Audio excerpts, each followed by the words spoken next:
Hafikin, kejap Hafikin. Ustaz ada live dengan apa jap?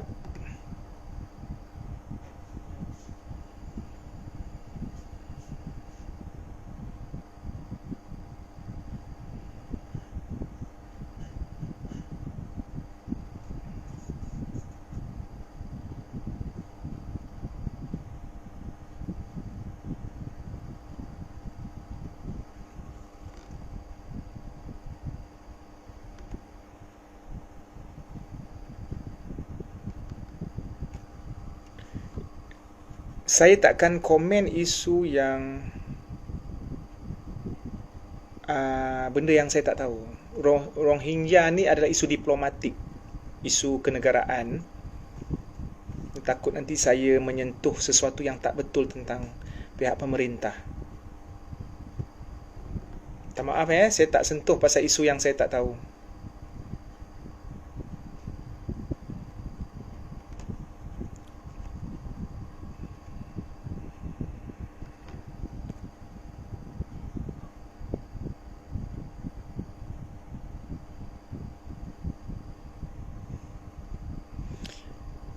Ya Allah, Piu Yusuf, sombongnya dia Piu Yusuf ni. Kak Su, apa habak Kak Su? Kak Su tengok Piu Yusuf Kak Su. Dia sombong dengan adik-adik dia. Tu ha. Dia tak ada pun. Kita WhatsApp, kita rasa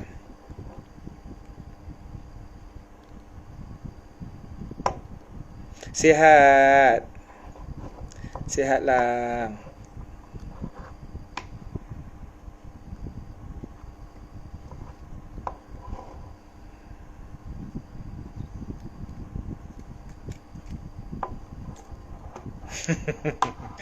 Dia dah tak adalah Kak, saya menganjing dia je lah. Saya menganjing dia cakap dia bagus. Dia banyak bantu saya dulu.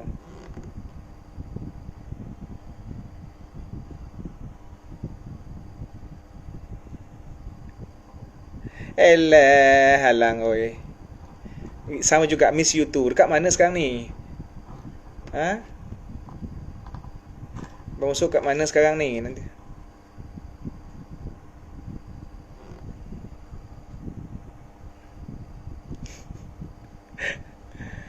Mana tadi si Izwan ni suruh. Selamat menyambut Ramadan Nur Syamira. Nur Aisyah. Ustaz, rambut tu tak boleh nipis lagi ke? Ini je lah rambut yang ada. Dah potong apa? Tak boleh nipis. Ustaz pandai cakap nganjing siut.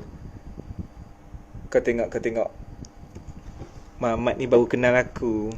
Ni, Feroz Ahmad ni, dia baru kenal aku. Dia ingat aku ni duduk dalam masjid 24 jam. Dia tak tahu aku hipster lebih pada dia. Aku mantan budak raver, babe. Kau ingat, umur kau muda, kau seorang aja tahu istilah-istilah tu. Feroz Ahmad, ketinggalan zaman kau ni. BBNU, budak-budak baru nak up. Kau tak keluar daripada kotak kau. Kau ingat aku ni pakai serban 24 jam? Ha? Pi Yusof dekat. Okey.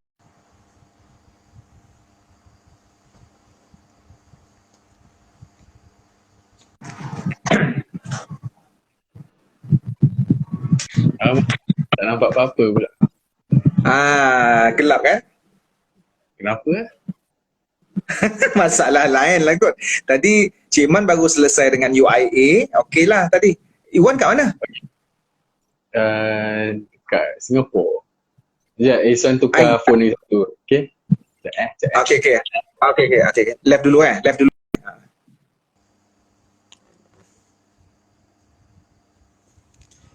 Feroz Ahmad. Kau budak mana Feroz Ahmad?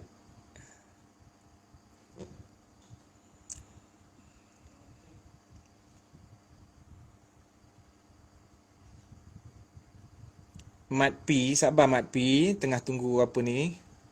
Tengah tunggu Iswan.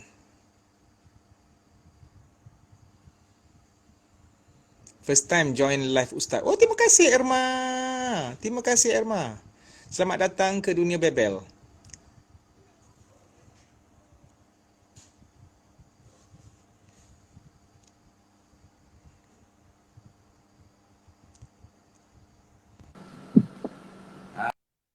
Ui.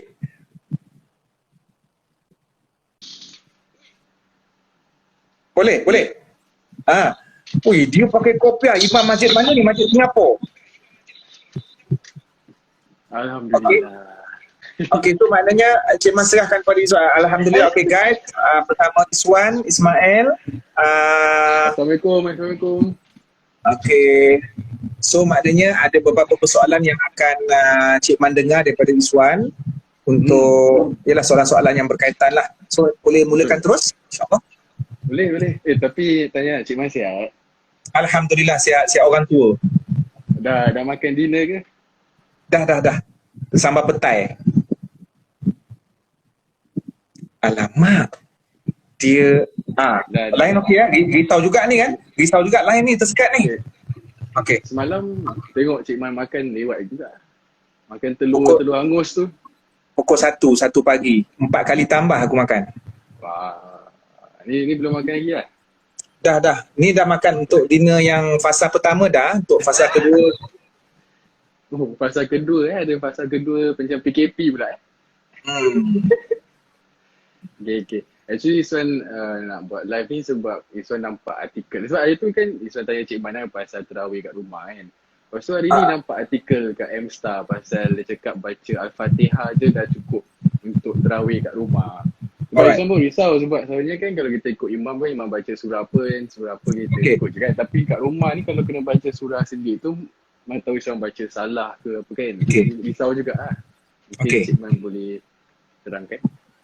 Nah, okey. Sekarang satu soalan ataupun satu isu yang Iwan kupas ini satu isu yang bagus. Sebenarnya Cik Man pun ada terfikir juga sebab ramai yang gelabah sebab selama ni diorang bergantung kepada imam. Okey, diorang bergantung kepada imam. Diorang just baca Al-Fatihah saja.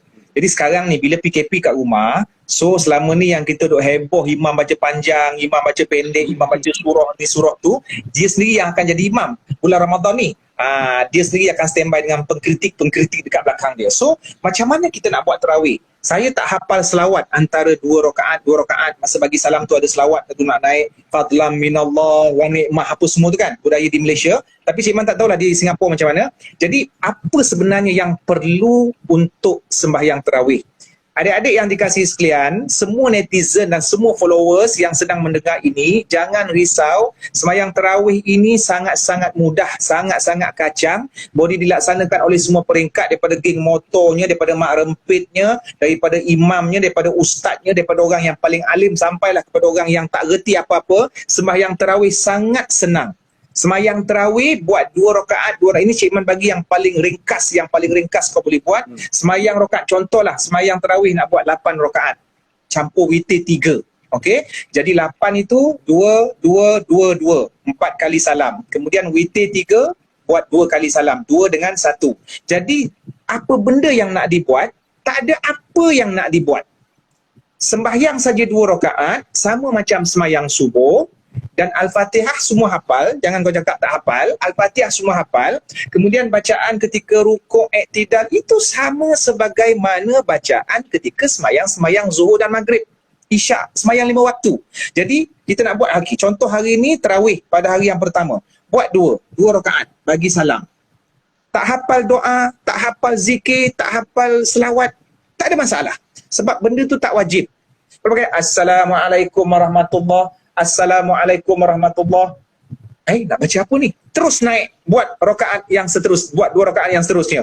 Okey, Assalamualaikum.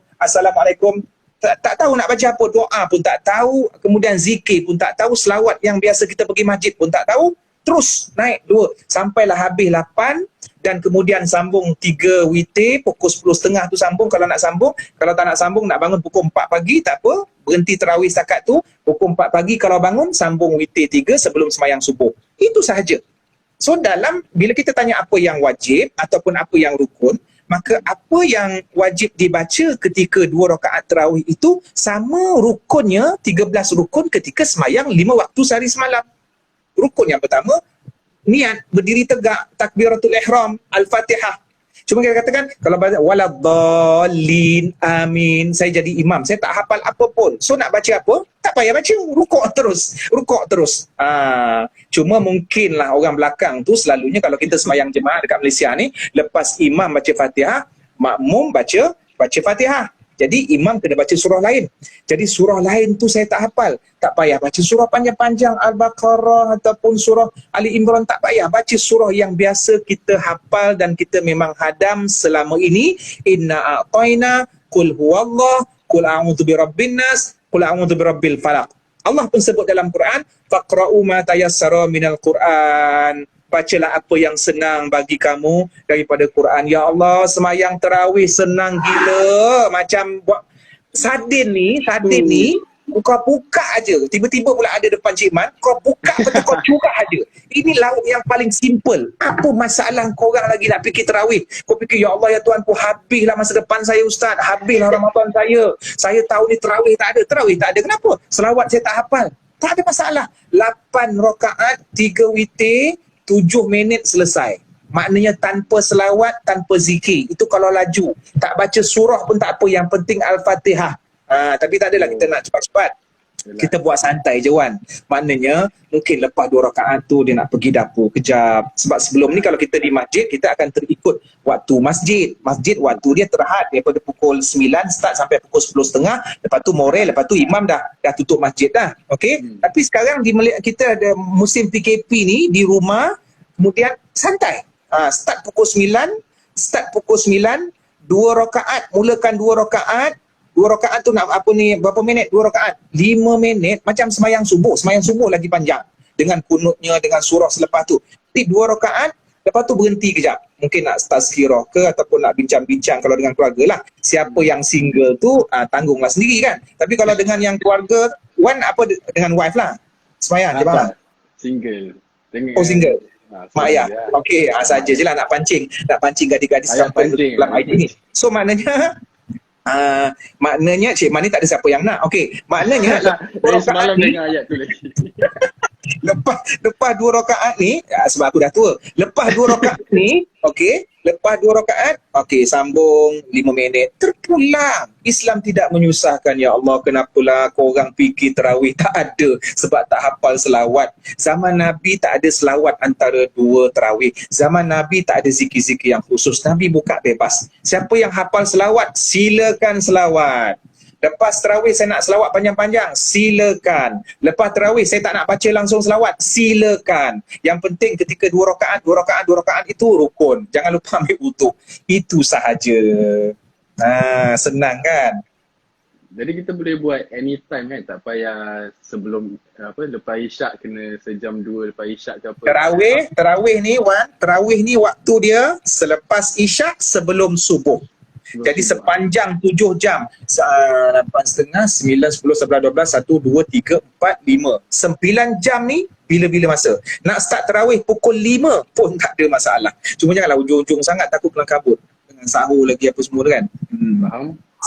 Cik Man kena buat video ni Wan. So bila Wan sebut pasal tarawih ni, Cik Man akan buat video ringkas sebab senang bagi panduan. Sebab dia orang memang tengah kelabah ni. Memang dia orang tengah kelabah. Lagi Suan macam alamak, surah apa nak baca ni. ada baca online juga, tapi diorang ada state macam lepas rakaat ni kena baca surah ni, lepas rakaat ni kena baca surah ni. Okey, yang Iwan baca tu, yang netizen baca tu, rakaat ni itu cadangan. Nabi memang ada baca surah, sunnah Nabi. Sebab kita ni ialah, kita tak bezakan antara cadangan dengan wajib. Contohnya dalam buku fiqh kata, selepas rakaat pertama baca Sabihis Rabbikal A'la. Rakaat kedua baca Wadduha. Jadi kata, ya Allah, surah Al-A'la saya tak hafal, Wadduha pun tak hafal juga. Itu cadangan. Jadi boleh, maknanya surah selepas Fatihah itu sunat. Yang rukun, yang wajibnya Fatihah. So yang sunat ini kita boleh tukar ganti ataupun tinggalkan. Tak ada masalah. Tapi kalau hafal, sebaik baca. Ada yang guna telefon, gadget ataupun letak monitor kat depan, dia ada letak stand tu sepatutnya yang choir nyanyi lagu apa, Misyaumah apa semua tu kan, tapi dia boleh letak dekat situ Quran, tak ada masalah pun. Boleh, tak ada masalah. Boleh. Boleh, tak ada masalah. Okay, masih ada soalan-soalan ke daripada orang? Tak ada. Ada persoalan netizen ataupun Iwan ada soalan tentang puasa? Kejap. Start makan Cik nasi Man, dah ke? Rupiah terus. Cik Iswan, ni ada personal question Iswan nak tanya. Cik Man selalunya sahur makan apa? ada 3. Pertama sama ada kurma, yang kedua makan berat, yang ketiga tak makan. Oh, tak makan? Bergantung ataupun tak langsung. Bergantung. Tapi sebenarnya rugi sebenarnya kalau tak sahur. Sebab sahur ni pahala, sebab dia sunnah yang besar juga dalam bulan Ramadan. Sebab tu Nabi kata, tasahharu fa inna fis sahur barakah. Bersahurlah kerana sesungguhnya pada perbuatan sahur itu ada keberkatan. Jadi sahur ni kalau kita rasa tak sempat nak masak, nak blender cili ke nak tumbuk apa semua tu, yang penting dapat pahala lengkap tu apa yang masuk. Sebab tu kita standby kurma, kita standby air. Bukan maksudnya sahur ni Nabi nak tengok kita makan berapa jenis lauk. Yang penting ada benda yang masuk. Jadi kalau sebenarnya waktu kita dengar muazzin ketuk mic tu pun dekat nak azan subuh, kita sempat lagi teguk, kita teguk lah. Kita dapat pahala simple. Orang yang teguk 1, 2, 3 teguk air, pahalanya sama dengan orang yang makan sahur 7 jenis lauk. Bahkan 7 jenis lauk itu dah boleh dapat dosa lagi kalau membazir saudara kaitan. Kan? So maknanya bukan pada jumlah kuantiti tetapi pada perbuatan memasukkan sesuatu. Tadi ada yang tanya Wan, boleh tak tarawih online? Boleh tak tarawih online? Sebab nikah online dah tak boleh. Tarawih semayang jemaah ni, semayang berjemaah, syarat semayang jemaah mesti duduk satu bangunan. Duduk satu bangunan, mesti bersambung. Jadi maknanya kalau kita duduk dekat Singapura, lepas tu tengok TV ada imam dekat KL, tidak sah jemaah. Tidak sah jemaah di Singapura. Sembahyang sah, tapi jemaah tak sah. Maknanya konsep jemaah tu tak dapat lah. Sembahyang dia sah. Dia dikira sebagai sembahyang seorang di Singapura. So, tidak ada sembahyang jemaah online. Sebab hari tu kan heboh pasal nikah online tu, dia tanya jemaah online. Tak boleh tak boleh Tak boleh. Tidak sah.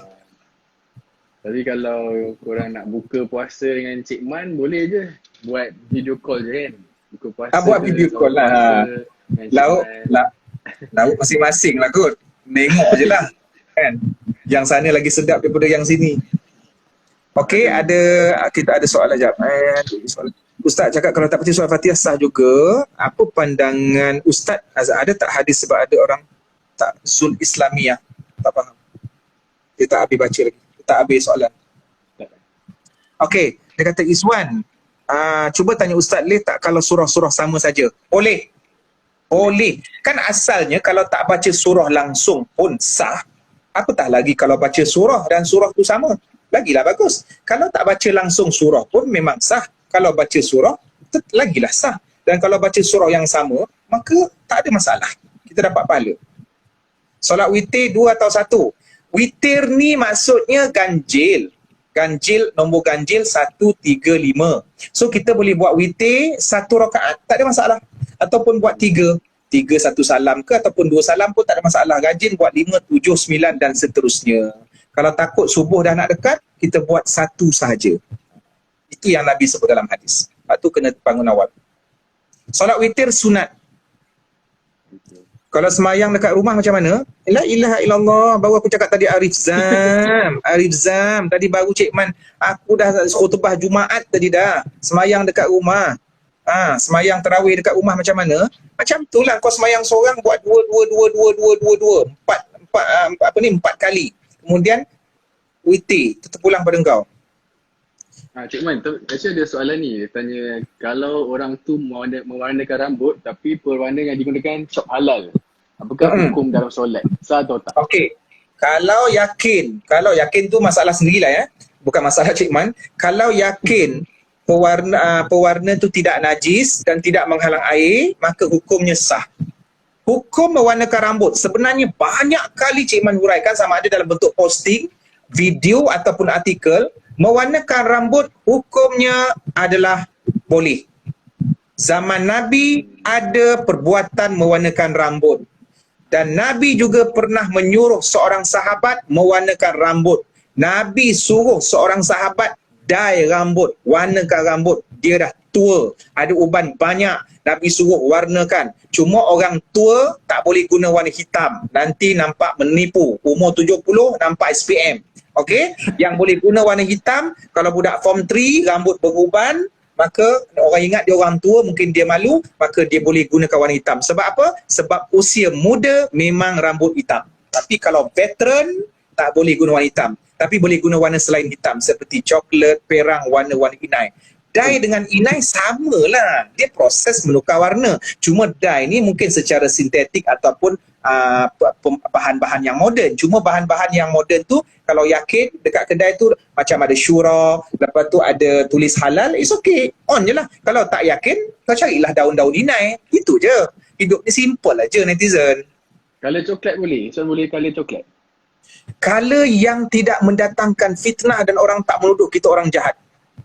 Jangan kau tiba-tiba color biru dan kau nak jadi nenek Avatar ke apa kan, lepas tu hijau pula adik-beradik dengan Fiona bini si Shrek. Jadi jangan color-color yang boleh menyebabkan ni kumpulan mana ni orang jahat mendatangkan fitnah. Color-color yang bukan sinonim dengan masyarakat Muslim, masyarakat yang baik, bukan color-color orang-orang barat yang terlibat dengan kumpulan-kumpulan sesat dan seumpamanya. Jadi color-color yang dekat dengan inai itu maksudnya merah, inai kemerah-merahan, coklat, hitam-hitaman, perang ada kuning, so begitu.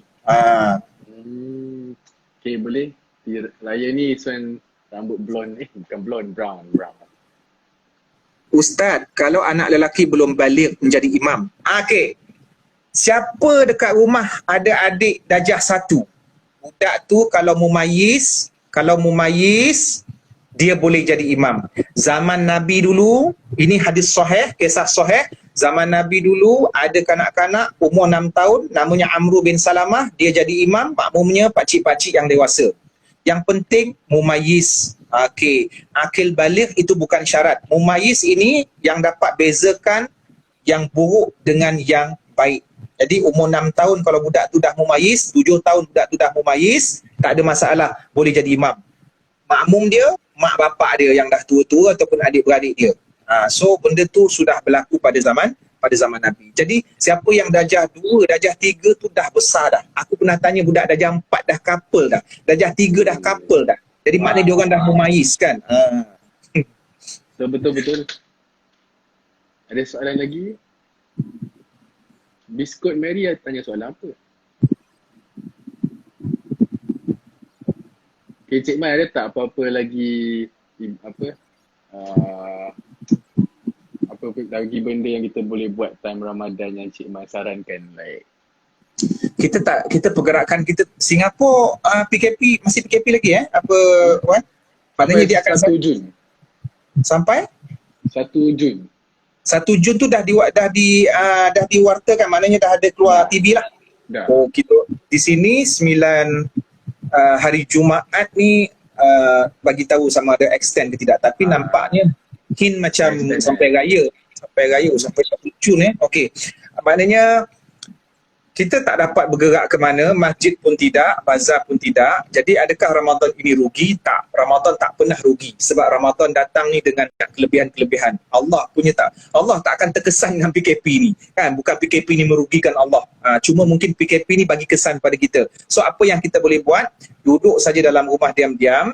Mana yang tak boleh keluar tu duduk saja. Kemudian dia boleh semayang jemaah di rumah bersama keluarga. So family bondingnya akan lebih lebih baik, and then boleh tadarus sebagaimana selain daripada PKP, luar PKP pun kita pernah tadarus sama juga. More lagi seronok, more dalam peti ais, memang ready made more. Singapura sebut more juga ada more, ada, betul. Tapi Wan banyak banyak ulang alik juga ke Malaysia lah kan?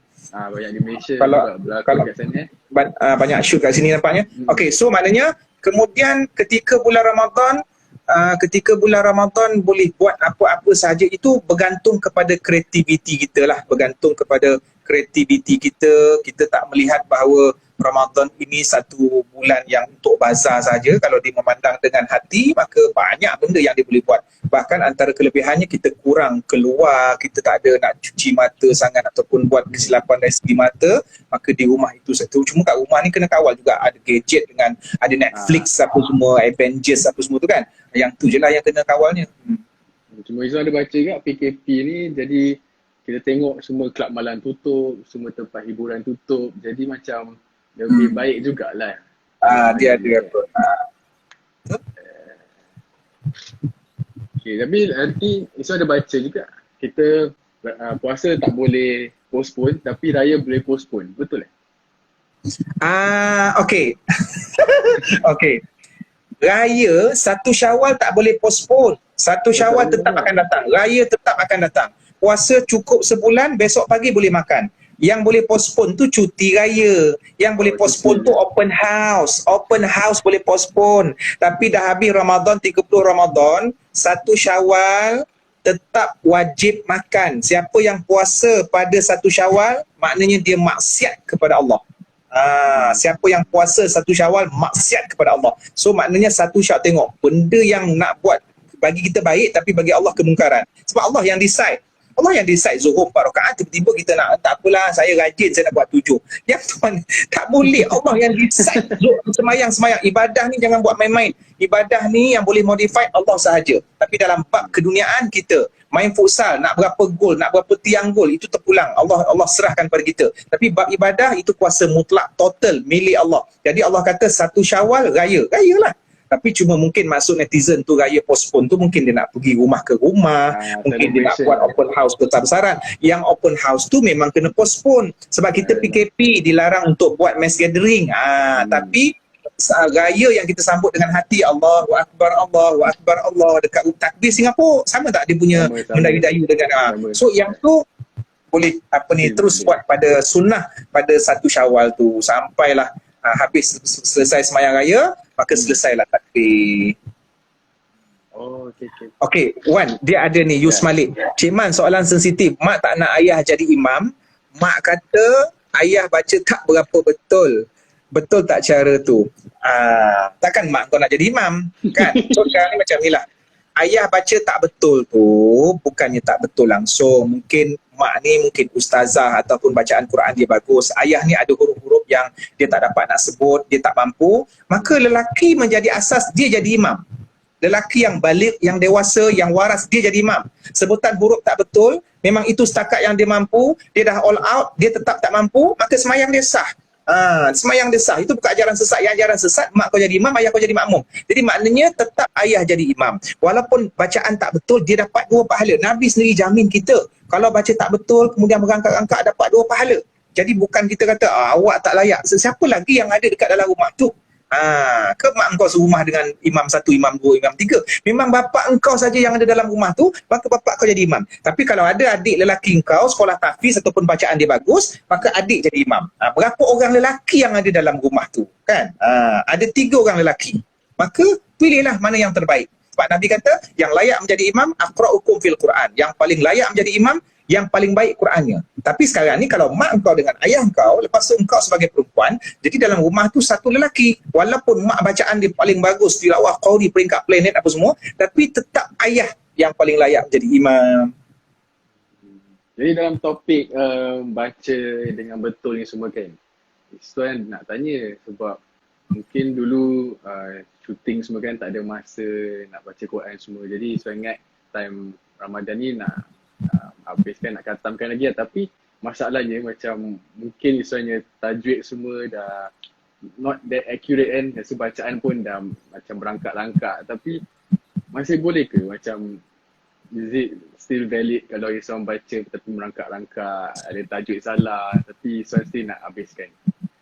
Okay Wan, dan juga kepada semua netizen, bagi siapa yang dia bercita-cita nak buka Quran, dia rasa dia nak seronok dengan Quran tapi dia rasa bersalah sebab dia tak hafal, tolong jangan putus asa. Itu adalah suatu kejayaan yang sangat besar. Satu kejayaan yang sangat besar apabila ada hati yang teringin nak buka Quran. Buka aja.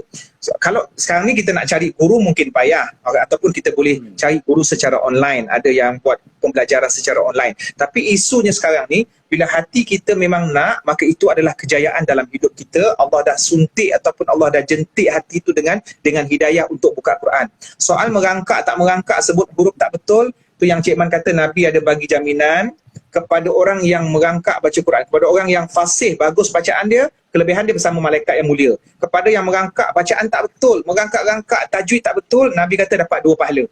Jadi Nabi sendiri yang memberi berita gembira. Kalau Nabi dah beri berita gembira, siapa kita untuk mengecam orang lain yang baca tak betul? Maka takkan kita kata kau ni baca tak betul, lagi baik kau jangan baca. Ini ajaran sesat. Ini ajaran sesat. Orang yang melarang orang baca Quran kerana bacaan tak betul adalah orang yang jauh daripada sunnah Nabi SAW. Nabi suruh kita baca walaupun merangkak. Bahkan Nabi bagi jaminan pahala 2. Jadi seronok bila Nabi yang bagi kita jaminan-jaminan dan mengajar kita tentang agama, itu sangat seronok. Jadi jangan jadikan kita tak mampu baca tu sebagai alasan untuk tutup Quran. Cuma mungkin lepas PKP ni kita kena ada effort untuk cari guru secara berjumpa supaya kita boleh belajar Quran. Tapi sementara tak reti ni, buka dan baca sahaja. Faham? Okay. Ada apa-apa lagi soalan daripada followers Cik Man? Okey, terus ada soalan.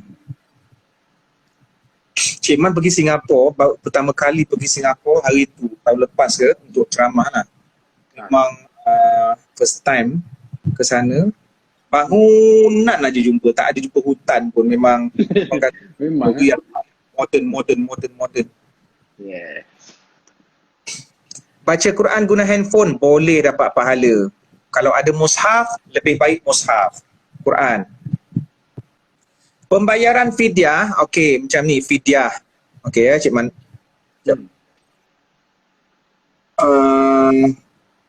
Apa? Okey. Fidyah ni adalah bayaran yang dikenakan kerana meninggalkan puasa sampai skip 1 tahun. Contohnya dia tak ganti, okey, tahun 2018 dia ada tinggal puasa. Patutnya sebelum datang 2019 punya puasa dia ada ganti. Tapi lepas datang puasa 2019 skip, dia tak ganti-ganti lagi yang 2018. So maknanya dia wajib bayar fidyah bersama dengan puasa tu lah.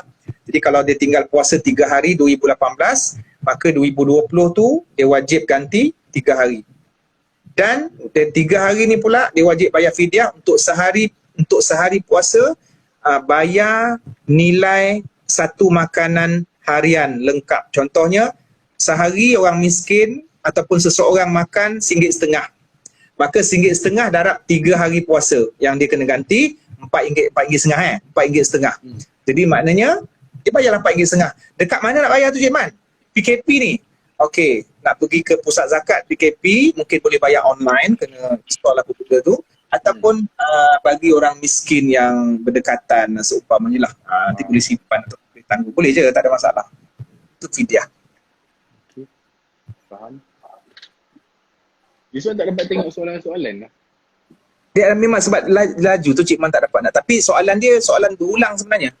Oh, okay. Sembahyang tarawih dan sembahyang witir boleh buat secara jemaah, boleh buat secara seorang diri. Tak ada masalah. Witir dengan tarawih boleh buat sendiri-sendiri, boleh buat berjemaah. Okey, zakat fitrah. Apa hukum tak bayar zakat fitrah? Zakat fitrah wajib ke atas semua kepala individu. Miskin, kaya, sakit, selagi dia hidup bulan Ramadan, maka wajib bayar. Tak bayar berdosa. Okey? Cuma zakat fitrah ni boleh wakil-wakilkan. Contohnya tahun ni mak nak bayar untuk semua, mak nak belanja semua, boleh. Ataupun tahun ni abang long dia nak belanja semua, tak ada masalah. Dia bukan zakat harta tu individual, bergantung kepada harta dia. Zakat fitrah ni yang penting per kepala. So bila dia tengok ada jiran dia miskin, jiran sebelah saya miskin lah, tak boleh bayar, saya nak bayar untuk dia. So tak ada masalah, boleh. Tapi kalau memang dia dah tak ada duit dan tak ada siapa nak bantu, maka itu dimaafkan. Bahkan dia yang layak menerima zakat. Jadi nak kata zakat fitrah hukumnya wajib. Ada zakat fitrah yang saya baca itu dia ikut beras jenis apa yang kita makan Dia ada benda tu. Itu adalah fatwa-fatwa yang terbaru. Tapi basically kita boleh guna juga yang asal, maknanya ikut harga semasa lah. Cuma tak ada masalah lah. Dia bergantung kepada Jabatan Agama Negeri tu. Kalau Jabatan Agama Negeri tu ada buat pembahagian, pulang. Tapi itu merujuk juga sebab kadang-kadang orang yang duduk dekat negeri Selangor kalau dia nak ikut Jabatan Agama Selangor, dia tak kerja dekat Selangor. Zakat fitrah ni yang afdalnya kita bayar di tempat kita bekerja. Dia duduk Selangor tapi dia kerja dekat Kedah ke ataupun dekat Perak. Jadi benda tu bebas lah. Yang penting ada benda yang dibayar. Okay, faham. Ada soalan lain?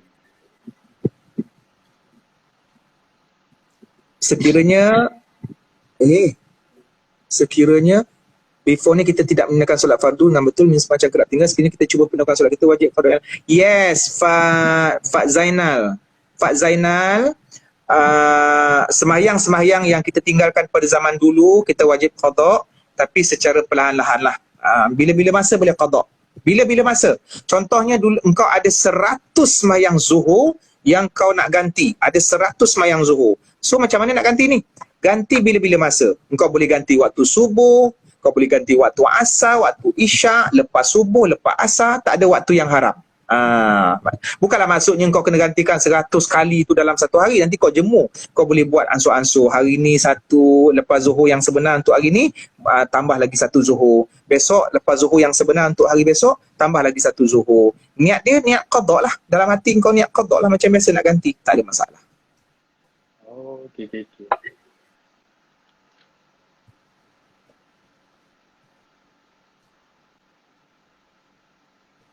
Ada lagi? Jika dalam solat ada tersalah bacaan dan ulang balik, bacaan tersebut sah. Contohnya siratul ladzi, kan dia terbaca tu. Maka siratul ladzina an'am, tadi silap baris, ulang balik siratul ladzi, tak ada masalah. Assalamualaikum Cik Man, kalau nak bayar zakat fitrah untuk arwah ibu bapa boleh? Orang dah meninggal tak perlu dah zakat fitrah. Cuma mungkin nak bayar, masa dia dah meninggal tu tak payah bayar zakat fitrah. Tapi waktu dia hidup dulu ketika dia tak bayar, qada lah untuk dia.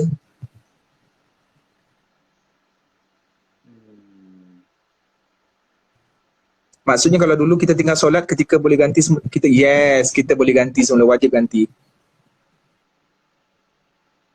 Dagu bukan dagu bukan aurat, dia termasuk dalam muka, tapi kalau nak pastikan tutup dekat sini dia kena sampai ke sini.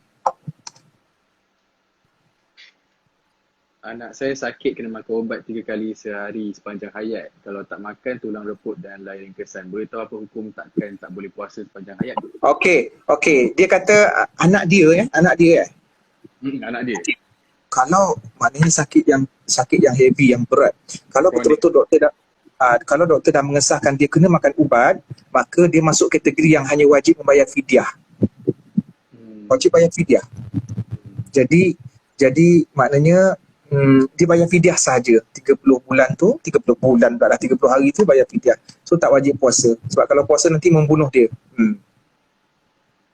Cik Man ni ada soalan. Saya tergelak. Tapi sorry. Tapi dia cakap, saya nak tanya macam mana kita dah berkahwin, lepas tu masih ada gambar dengan kasih lama kat IG lama.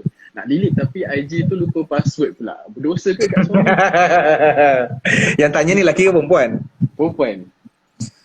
Kau pandai-pandai lah kau menjawab dengan suami kau. Sebab tu lah benda-benda. Sebab tu aku cakap, kalau couple ni jangan letak gambar berdua. Besok tiba-tiba jodoh dengan orang lain, lepas tu password kau lupa. Kan merana, kan? Tak payah beria-ria sangat.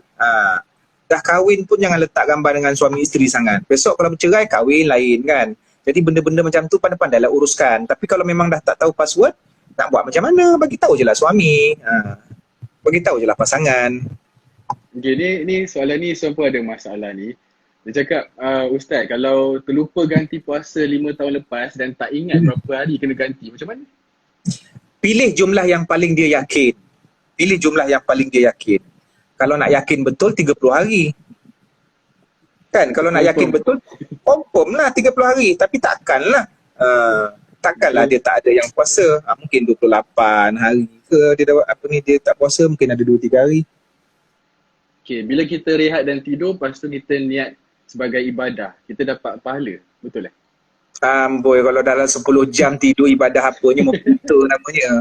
Kan, tidur ni berpada-pada lah sikit. Tidur tu kan Nabi kata, maknanya, Islam kata apa? Malam sebagai tidur, siang bekerja, tapi malam walaupun tidur kena ada sediakan ruang untuk bangun malam, ya. Tidur yang ibadah tu tidur yang untuk kita merehatkan kita punya badan untuk bekerja, bukan tidur kerana malas. Dia ada dua jenis tidur, tidur malas ataupun tidur yang perlu tidur. Kalau tak tidur tak sihat. So itu tidur fitrah kita. Satu hari manusia yang normal dewasa 6 jam. So lebih daripada 6 jam ada unsur-unsur malas. Ustaz, ni soalan ni untuk frontliners lah. Sekarang ni PKP kan. So Muhammad Ashrafuddin tanya, dia cakap dia bekerja sebagai frontliner. Jadi shift kerja tak menentu. Kalau saya habis kerja pagi, lepas tu saya balik kerja terus tidur hingga petang. Jadi untuk mereka yang frontliners tu macam mana hukum puasa bagi diorang?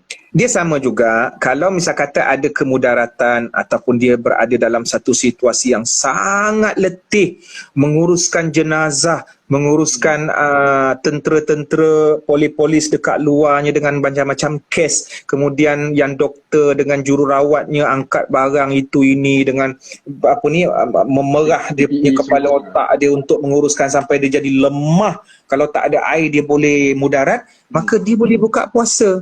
Dan dia wajib ganti pada hari yang selepas PKP ataupun selepas, bukan frontliner saja, sebarang pekerjaan berat yang menyebabkan kemudaratan kalau kita tak masukkan sesuatu. Jadi frontliners ini salah satu daripada situasi yang terdedah kepada kerja-kerja yang berat, yang tidak dijangka. Boleh? Dalam panas, dalam PPE tu, letih lagi. Betul. Okay, ni soalan ni. Kalau sembahyang sunat Aidilfitri kat rumah, perlu khutbah ke? Khutbah sunat. Khutbah ni dik, yang paling wajibnya ada 5 rukun, ada baca pujian kepada Allah, selawat ke atas Nabi, kemudian baca sepotong ayat Quran, doa untuk orang Islam, lepas tu ajak orang bertakwa.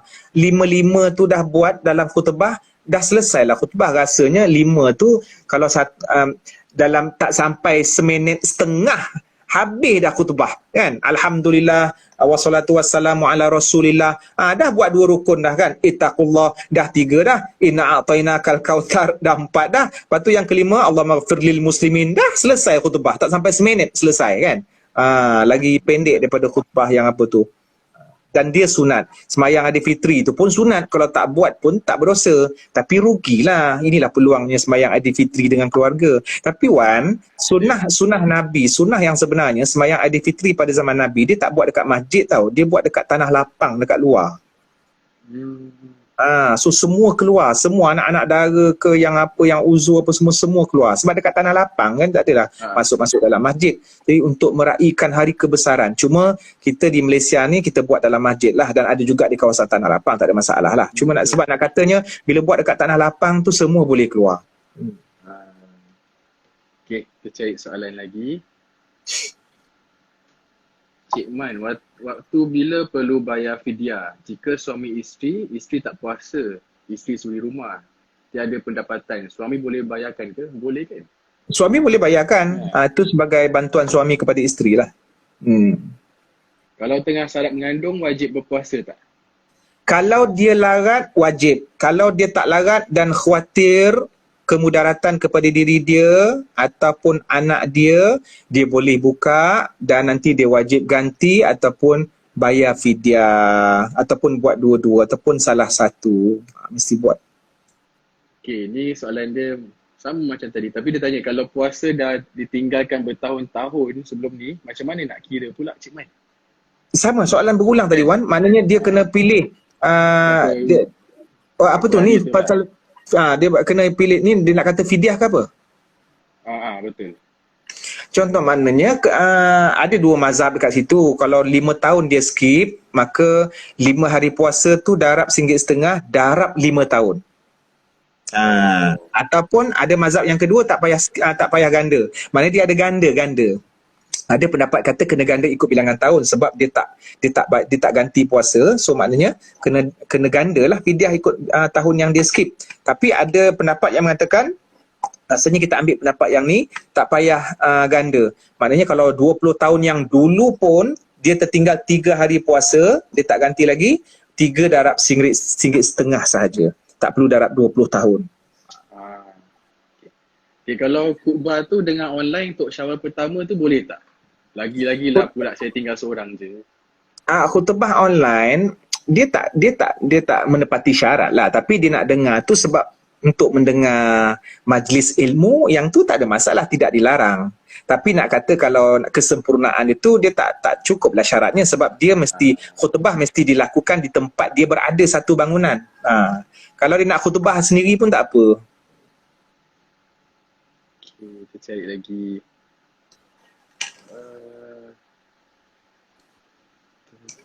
Suami saya suruh tanya. Alamak. Taik hidung, taik mata, taik telinga. Kalau ada tergantung sah tak solat. Kategori najis apa Ustaz? Itu bukan najis. Itu bukan najis. Itu bukan najis. Sah. Itu hanya kotoran ataupun lebihan badan kita. Yang masalahnya kalau taik betul tu ada dekat baju, yang tu baru batal sembahyang. Kalau taik telinga, kita panggil taik telinga, dia bukan taik sebenarnya, dia lebihan sesuatu yang keluar kan, tapi istilah kita panggil taik. Cik Man, sahur habis masa imsak ke azan subuh? Azan subuh. Yang imsak itulah sebenarnya azan subuh, tapi dekat Malaysia dia buat satu jadual 10 minit sebelum azan subuh, itu dipanggil imsak. Sebenarnya dia buat tu sebagai untuk kita berhati-hati, tapi sebenarnya siapa yang yakin dia boleh kawal, lepas dia waktu imsak, contohnya subuh pukul 6, 5.50 imsak. Dia sebenarnya lepas 5.50 tu boleh makan lagi. 5.55, 5.56, 5.59 pun dia boleh makan selagi muazzin tidak azan. Bahkan beberapa saat sebelum, 5 saat sebelum azan, dia boleh satu teguk minuman. Itu je. Singapura ada ke waktu imsak, Wan? Ada, sama. Okay. Ada lagi soalan tak? Ada, ambil soalan pada Wan, ada? Sekejap. Ustaz, kalau kita dah niat puasa untuk sebulan tapi lepas tu datang haid, so niat kita terbatal ke? Tak ada masalah. Sebab kita puasa 1 bulan tu dah kira satu package dah. Cuma kepada yang netizen semua, Cik Man sarankan kalau boleh kena berhati-hati, kena setkan, kena jaga disiplin supaya kita dapat berniat tiap-tiap malam.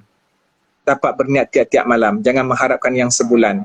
Tapi kalau nak buat puasa sebulan untuk backup, is okay. Niat puasa sebulan yang pada first Ramadan, Khamis malam Jumaat ini, okay, tak apa, kita niat puasa sebulan supaya backup lah. Tapi bukan maksudnya kita tak niat hari-hari yang lain. Kalau teringat, kita mesti berniat. Kalau tak teringat, dah ada backup. Kena disiplinkan benda tu.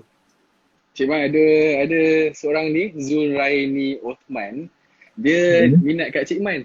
Dia cakap, beruntunglah couple dengan Cik Man, mudah hidupku. Macam mana? La ilaha illallah. Tak ada. Tak ada yang mudahnya. Ya Allah, ya Tuhanku. Saja dia bergurau ya. Kalau macam seseorang tu dah meninggal, bolehkah kita yang hidup ni gantikan walaupun kita tak tahu berapa banyak nak diganti?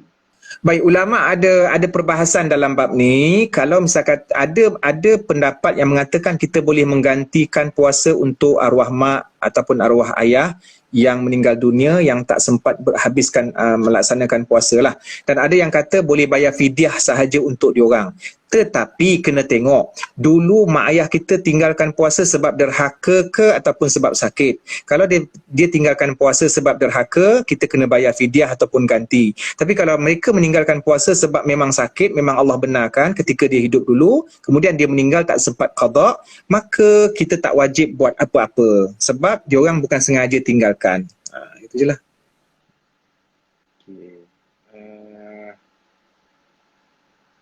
Kalau kita bersalin dalam bulan puasa, kita kena ganti puasa dengan fidyah sekali ke? Apa dia? Kalau? Bersalin dalam bulan puasa. Bersalin, yes, bersalin, kita ganti puasa saja.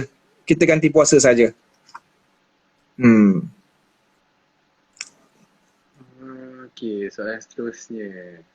Cik Man, ada ustaz hari tu cakap, kalau kita datang haid masa puasa dan dah niat sebulan, maka niat tu terputus. Tadi kita dah cakap kan?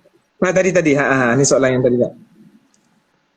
Okey, kalau solat dekat rumah, contohnya kiblat sepatutnya di rumah 90 darjah. Lepas tu kalau kita teralih sikit arah ke 85 darjah, adakah sah solat tu Ustaz? Dia kalau misal kata dia yang decide benda tu. Jadi ketika dia decide untuk bentangkan sejadah tu, dia yakin itulah kiblat. And then dia semayang tarawih sebulan, lepas raya baru tahu kiblat tu ada dalam apa ni orang kata 1 cm. Semayang dia tetap sah dan dia tak perlu ganti. Sebab seseorang akan beribadat berdasarkan keyakinan dia.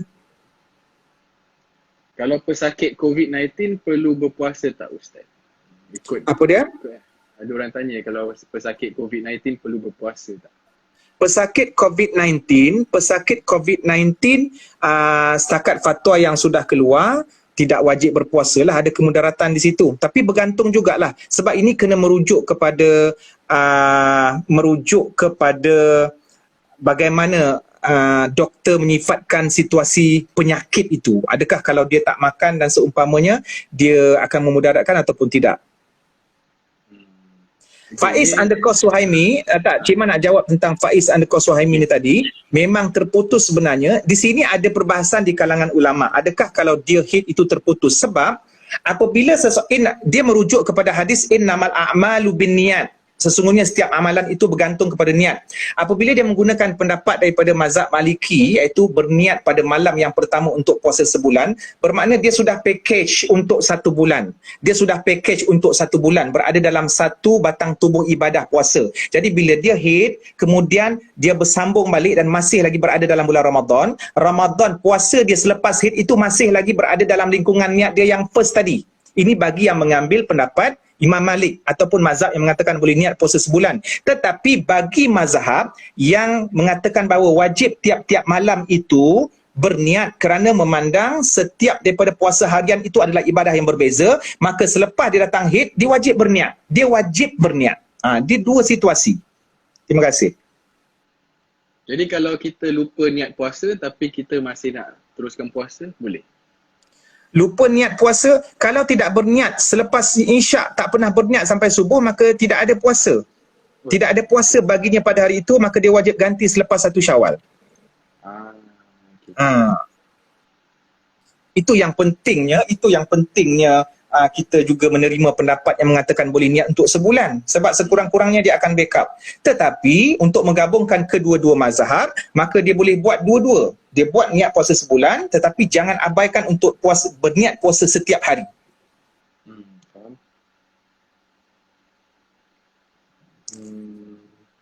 Kita cari soalan lagi. Ni tak tahu nak soalan daripada Aisyah Azman. Assalamualaikum Ustaz. Saya nak tanya, jika kita dah meninggal dunia, adakah kita akan berjumpa dengan ibu kita di akhirat nanti? Syurga adalah tempat kita akan dapat segala apa yang kita nak. Maka apa benda yang kita nak akan dimakbulkan oleh Allah. Itu berdasarkan dalil yang sabit.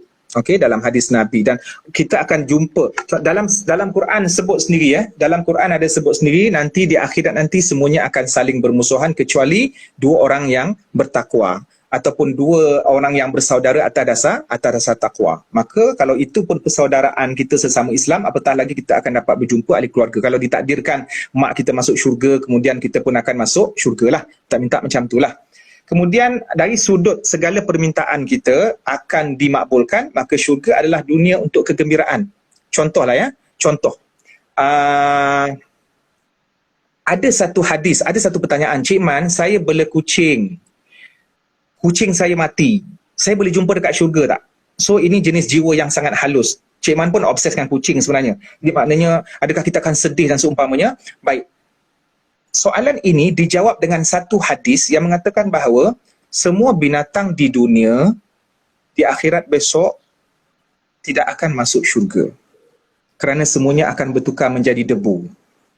Maknanya haiwan di dunia semuanya akan diwujudkan ataupun akan diletakkan di sebuah mahkamah. Ada mahkamah haiwan ada mahkamah untuk haiwan. Sampaikan kambing akan dihukum kerana telah menanduk kambing yang lain. Ini disebut dalam hadis. Tapi itu Allah settlekanlah dengan cara dia. Tak adalah tuan hakim, kambing hakim diketuk-ketuk itu benda gaib, ya. Maknanya Allah nak bagi tahu kita, Nabi nak bagi tahu kita, binatang akan diadili di akhirat nanti. Sampaikan seekor kambing yang menanduk kambing yang lain ataupun satu haiwan yang menanduk haiwan yang lain akan diadili. Selepas semua binatang-binatang ini diadili di mahkamah mereka, maka akan ada satu suara yang berbunyi, jadilah debu. Kalau dekat dunia, Thanos, okey, tapi dekat akhirat jadilah debu. Semua jadi debu. Dalil ini menunjukkan bahawa binatang dekat dunia kita tak jumpa dah. Kita punya cumi ke, kita punya miau ke, tak jumpa dah. Baik. Maksud ini satu dalil. Tetapi Iwan dan semua, ada dalil yang lain pula mengatakan bahawa kita boleh dapat apa saja yang kita minta dekat akhirat besok. Kalau kita masuk syurga, insya-Allah. Kemudian kita minta, ya Allah, aku nak kucing aku dekat dunia dulu. So benda tu tak ada masalah. Sekarang kat sini ada dua benda yang bertentangan kan? Dua benda yang bertentangan, maka akhirnya kita boleh guna dua-dua. Itu kuasa Allah. Allah boleh buat apa saja yang dia nak. Mungkin Allah jadikan debu, dari sudut dalil ni mungkin berlakunya proses debu. Tapi bila dah masuk dalam syurga, ada satu makhluk tu minta, ya Allah, boleh tak bawa balik datang kucing apa ni? Inna Allah ala kulli syai'in qadir. Allah berkuasa untuk melaksanakan apa sahaja. Jadi tak ada kekecewaan ketika di syurga nanti. Yang pastinya tidak ada kekecewaan di syurga. Jangan risau. Tapi di syurga nanti kita akan ada bual bicara dengan orang-orang berkenaan dengan kenangan hidup di dunia. Ini pun ada dalilnya. Ada sampat yang kita boleh share. Okey, dekat dunia dulu tak. Tapi itu secara umum lah. Okey, terus. Okay, teruskan soalan korang semua. Kita tengok ada soalan apa.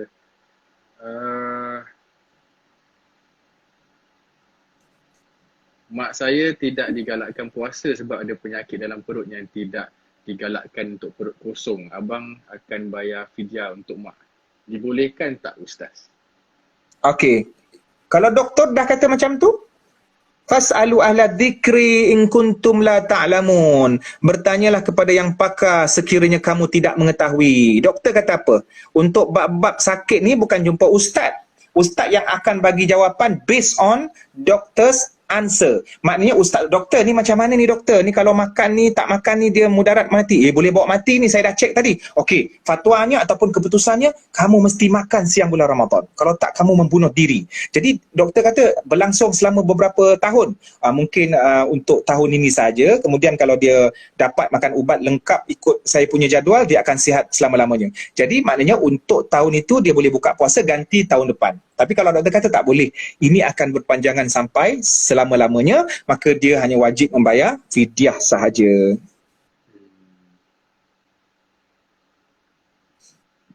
Okay, mohon penerangan semula. Kita lupa niat puasa dan baru sedar tak niat pada paginya. Tetapi tak sah ke puasa pada hari itu? Tak sah. Okey. Tak sah.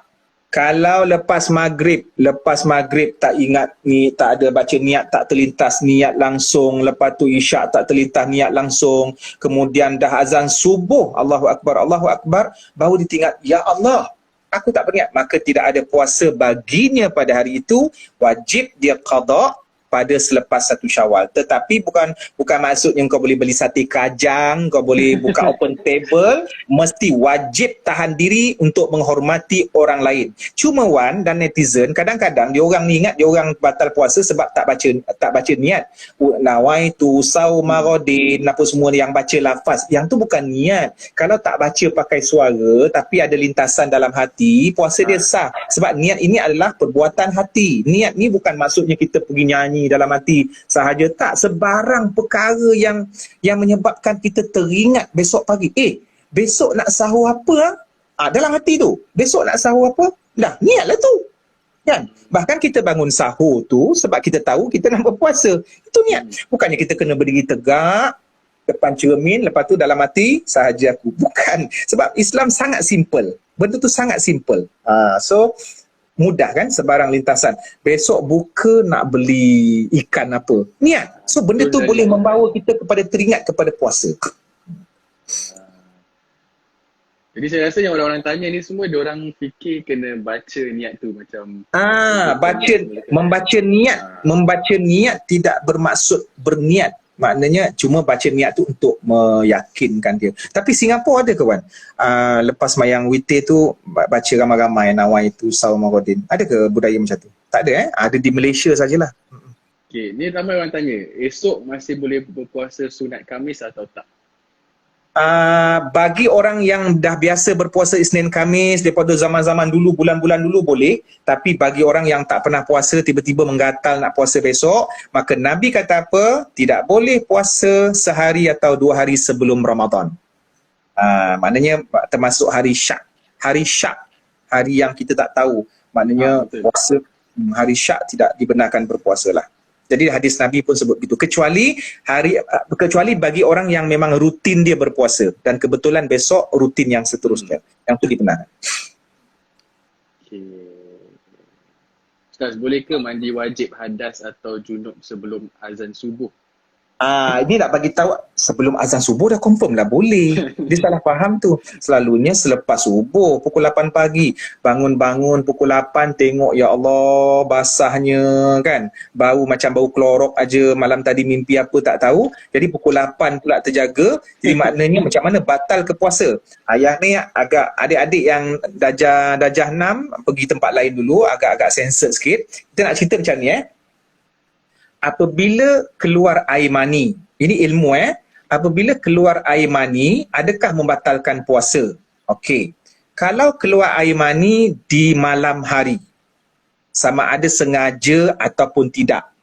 Korang fahamlah sendiri, sama ada sengaja ataupun tidak, ataupun berjimak, bersetubuh suami isteri, puasa tidak batal. Kerana apa? Kerana malam memang waktu untuk tak puasa. Iaitu waktu boleh makan. Maknanya bila boleh makan, bolehlah buat benda-benda yang lain. Okey? Tetapi kalau siang hari keluar air mani, kena tengok. Kalau air mani tu tak sengaja, mimpi ataupun penyakit, maka tak batal. Tapi kalau sengaja, jangan tanya aku balik sengaja tu maksud dia macam mana, maka hukumnya batal dan wajib ganti.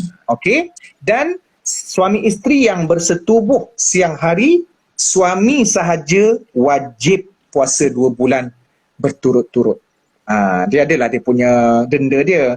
Bebaskan hamba, bagi makan 60 orang miskin, puasa 2 bulan berturut-turut. Suami saja yang kena, isteri tak. Yes.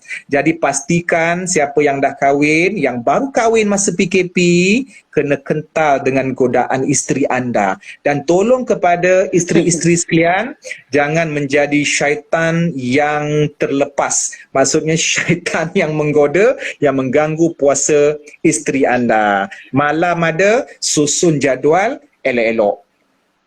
Dengar tu, okey. Alah. Soalan lain pula.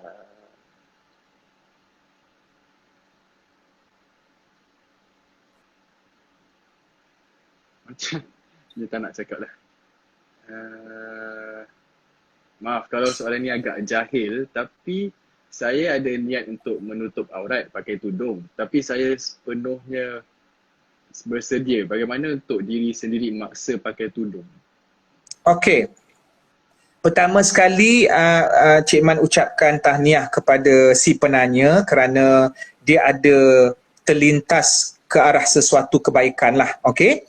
Yang keduanya, Cik Man nak bagi tahu kepada si penanya, sebenarnya nak melaksanakan kewajipan ni memang ada rasa terpaksa. Memang ada rasa terpaksa sebab benda tu bebanan.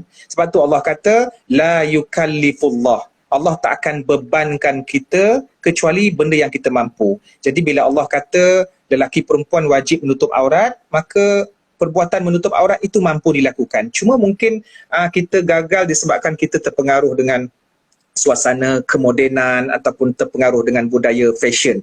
Tetapi yakinlah, perempuan-perempuan yang free hair ataupun lelaki yang tak menutup aurat pada hari ini, sebenarnya mereka mampu untuk menutup aurat. Cuma kena all out dari dalam untuk paksa. Memang ada paksa. Kita yang rajin semayang ni pun bila masuk waktu semayang itu beban. Itu memang satu bebanan, konsep bebanan. Tapi bebanan yang mendatangkan pahala dan bebanan yang kita mampu buat. Jadi bila saudari ataupun si penanya ni dia kata dia ada terfikir pasal aurat, terpaksa, tak apa, mula-mula memang terpaksa. Yang penting kita dah selesaikan satu kewajipan. Lama-lama nanti insya-Allah dia akan jadi seronok dan dia akan jadi satu habit, bukan habit saja, dan dia yakin bahawa itu adalah satu kewajipan yang dia kena konsisten.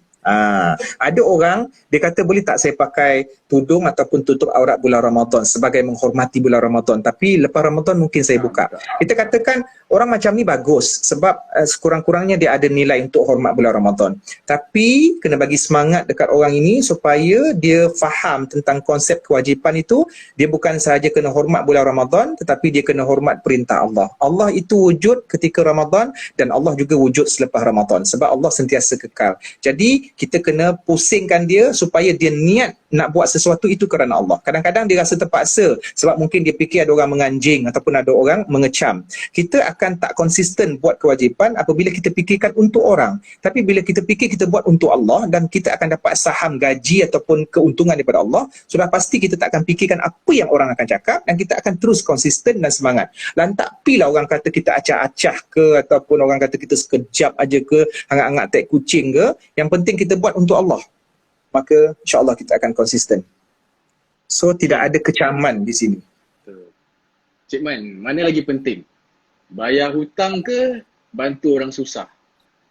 Bayar hutang. Bayar Kemudian hutang lagi penting. kemudian baki yang ada baru bantu orang susah. Itu dia punya prioriti.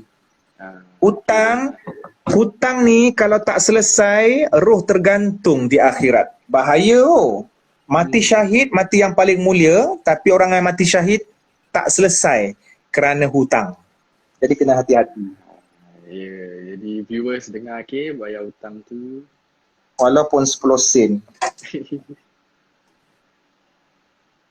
Apa pandangan Husni? Tak ya, ni dah baca tadi. Boleh ke nak witir lepas tahajud kalau dah witir lepas tarawih? Ada hadis kata tidak ada witir dalam satu malam. Iwan bayangkan, witir ni nombor ganjil. 3 lah, contoh 3 kan. Witir ni ganjil. Tiba-tiba lepas tarawih pukul 8.30 tadi, dia dah buat witir 3. Lepas tu dia nak buat 3, kan 6. Kan tak ganjil tu. Jadi macam mana nak selesaikan? Kalau dia dah buat witir selepas tarawih pukul 10.30 tu, tiba-tiba dia terjaga pukul 4 pagi. Lepas tu dia nak buat witir, dia teringat, boleh ke buat witir ni sebab dah ada buat witir? Okey, antara pendapat ulama, dia boleh buat witir tapi dia batalkan witir yang tadi dengan buat ganjil, genapkan and then buat witir, renew witir yang baru. Contohnya, pukul 10.30 tu dia dah buat witir 3, kemudian pukul 5 dia bangun, dia nak buat witir. Dia buat 3 witir, so 3 dengan 3, 6, dah jadi cancel witir dah. So dia renew balik witir yang baru. It's okay, tak ada masalah. Sebab tu ada orang lepas tarawih dia tak buat witir sebab dia yakin dia boleh bangun pukul 5. Tapi mungkin ada orang dia buat witir dulu sebab dia yakin dia tak bangun. Tapi tiba-tiba bangun. So tak ada masalah. Dia genapkan and then renew the new witir. Okay.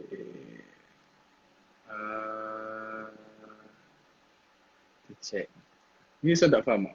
Boleh terangkan berkaitan puasa 6 hari di bulan Syawal tak? Puasa 6 hari di bulan Syawal, puasa 6 atau puasa sunat 6 Syawal. Ada sebahagian mazhab mengatakan makruh dan seumpamanya lah. Tapi kita memakai benda tu sebagai sunnah. Jadi dia start daripada 2 Syawal sampai 30 Syawal. Adakah dilakukan secara berturut-turut, back to back? Tak wajib. Yang penting wujud 6 hari. Dan boleh digabungkan dengan puasa ganti. Gabung puasa ganti dengan puasa sunat. Tak ada masalah. Niat puasa ganti, insya-Allah sekaligus termasuk juga puasa 6 Syawal. Jadi siapa yang puasa Ramadan, kemudian disambung dengan puasa 6, seolah-olah dia puasa setahun. Amalan apa yang bagus di bulan puasa?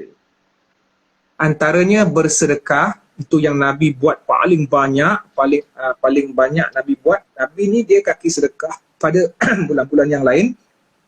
Tapi pada bulan Ramadan, dia punya kuasa gandaan sedekahnya semakin banyak.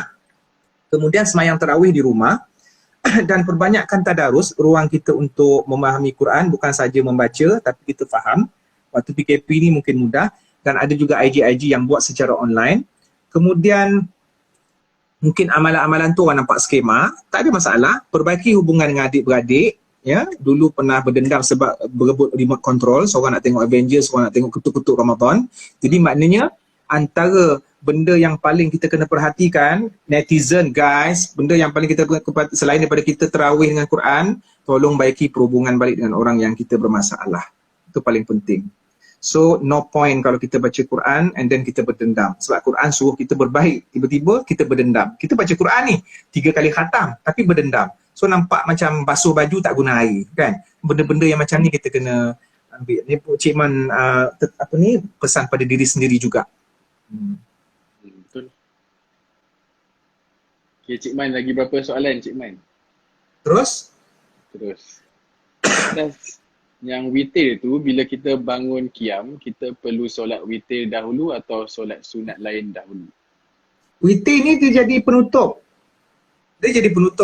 Sebenarnya solat sunat yang kita bangun qiyam tu, yang 2 rakaat tu, sebenarnya tak ada nama pun. Kita je yang namakan. Kumpulkan, ada semayang tasbih, semayang hajat, semayang tahajud, tak ada. Semua tu kita panggil sebagai tahajud. So 2 tu kita niatkan semayang 2 rakaat. Aku nak semayang 2 rakaat. Mutlak macam tu. Umum. Semayang 2 rakaat. Okey, semayang 2 rakaat. Lepas tu bagi salam.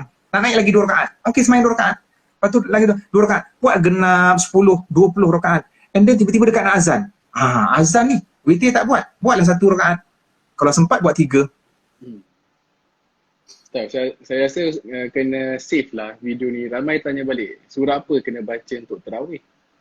Surah apa surah yang kita hafal. Kita kena faham, bacaan surah selepas Al-Fatihah tidak wajib. Maknanya kalau sengaja meninggalkan, hukum dia sah.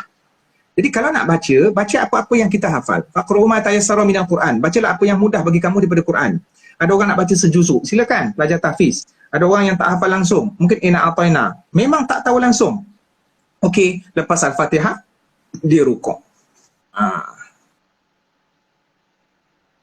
Macam mana tarawih wanita saja di rumah? Boleh.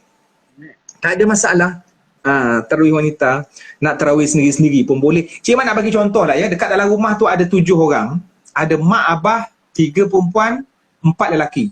Ada 7 bilik. Masing-masing nak semayang seorang sebilik pun tak apa. Tak ada masalah, tetap sah. Tapi nampak macam buruk pula perangai macam tu kan.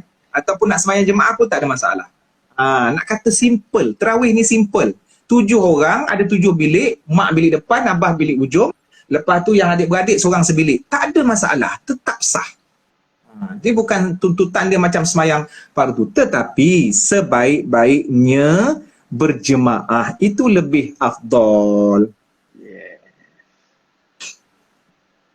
Kalau kita pernah berhutang dengan orang tapi tak ingat siapa dan berapa hutang tu, macam mana Ustaz? Pertama, kita kena cari. Sekarang ni zaman moden, mungkin kita ada gambaran-gambaran. Kalau dah all out semua, dipendekkan cerita, memang dah tak mampu, maka kita sedekah saja jumlah duit yang kita paling yakin berapa. Kita sedekah dekat masjid, ke tabung mana-mana, dan kita niatkan yang sedekah tu bukan kita, tetapi adalah orang yang kita berhutang yang kita tak ingat. Tapi Allah tahulah. Kita serahkan kepada Allah. Ni kena tanya. Okay, kalau kita dah cuba perbaiki hubungan dengan orang tu tapi orang tu masih tak nak berbaik dengan kita, macam mana tu? Sudah selesai tanggungjawab kita. Ni ada soalan Wan daripada sahabat Cik Man, sahabat lama, dia kata Daus Bakhtiar, boleh tak solat tarawih dalam keadaan duduk atas kerusi? Okey, semayang sunat berbeza dengan semayang fardu. Semayang fardu kalau boleh berdiri, dia duduk, batal. Dia boleh berdiri, dia duduk, batal. Semayang sunat, dia sihat walafiat, berdiri. Dia boleh berdiri, dia sengaja duduk, sah. Sebab sunat dia berbeza. Hukum sunat dengan hukum apa tadi? Hukum semayang fardu.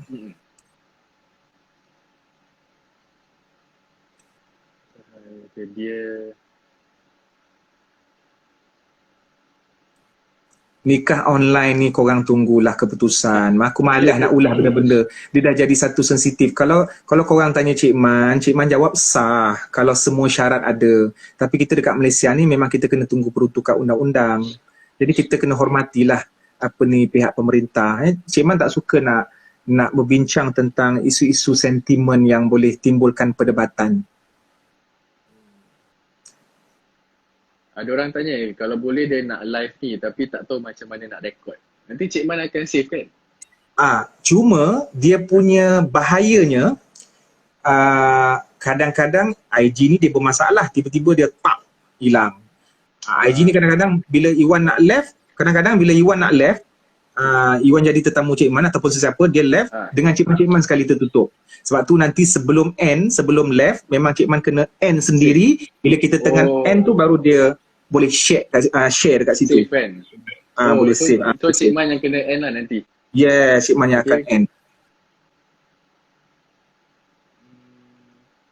Okay, bolehkah wanita solat berjemaah sedangkan ada lelaki yang boleh jadi imam kat rumah, tetapi lelaki tu tolak nak jadi imam? Ya Allah, lelaki siapalah tu? Lelaki, tolonglah jadi imam. Dulu masa kau bercinta, perempuan tu lah yang tulis hashtag dekat IG bakal imamku. Tengok-tengok dah berkahwin, macam-macam alasan kau. Apa masalah korang ni? Mencari makmum lah, tulang belakang lah, tulang batang pinang, daging batang pinang. Lelaki kena jadi imam lah. Kan, lelaki ni Allah kata ar-rijalu qawwamuna 'alan nisa. Lelaki lebih berketerampilan, bertanggungjawab. So dia kena tunjukkan kelelakian dia. Dia yang depan jadi imam. Boleh aja, sah aja kalau yang adik-beradik dengan mak tu nak semayang sendiri. Tapi sebagai sangat malu kalau lelaki menolak untuk menjadi imam, sedangkan ada wanita-wanita mahram di rumah dia. So benda tu agak pelik kat situ kan. Dia takut agak tak hafal surah tu. Jangan risau. Nak ataina je sampailah habis 30 Ramadan ni. Kalau tak hafal surah jangan malu. Dan perempuan, ni aku nak bagi tahu pada perempuan, ya. Ni yang perempuan, engkau kalau ayah kau jadi imam, abang kau jadi imam, jangan nak menganjing. Jangan nak kata, surah asyik sama. No, jangan pertikaikan, jangan pelekehkan. Surah-surah Al-Quran semuanya mulia. Kalau kau kata, abang ni asyik bawa ina atau ina je, tak best. Engkau telah mempertikaikan kemuliaan Al-Quran. Jadi kalau dia bawa ina atau ina je, biarlah dia bawa ina atau ina. Kan itu yang dia hafal. Takkan kau nak buat dia lagu, takkan dia nak bawa lagu Korea pula. Kalau minta maaf melalui WhatsApp je, boleh ke? Boleh aja. Sebaik-baiknya kalau jumpa lagi bagus. Tapi zaman sekarang ni mungkin payah nak berjumpa. Maknanya dia mesti tunjukkan kesungguhan dia. Kalau boleh call. Kalau boleh jumpa. Kalau tak boleh, buat mana yang boleh.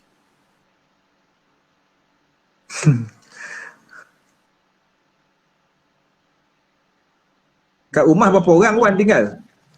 Kalau rumah yang ni ada parents lah, 2 orang. Wan bertiga je?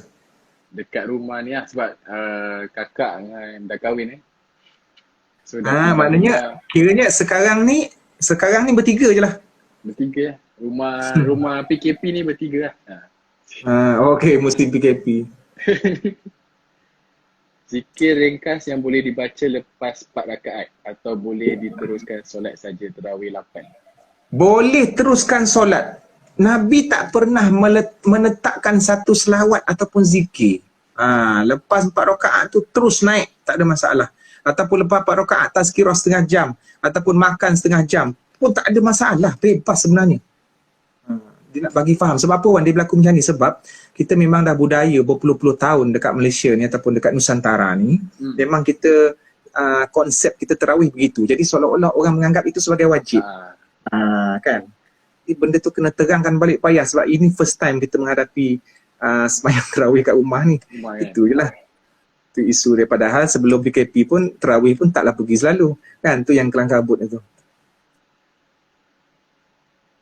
Macam mana kalau kita terbayar fitrah 2 kali? Okey je kan? Bagus, sedekah. Itu lagi bagus. Tadi kata solat sunat tarawih batal. Hazwan, jangan salah faham. Salam Ustaz, kata tadi solat sunat tarawih batal kalau duduk bagi yang tak mampu. Tak batal. Semayang Hazwan apa ni? Siapa nama Hazwan ni? Kau salah faham. Semayang sunat apapun,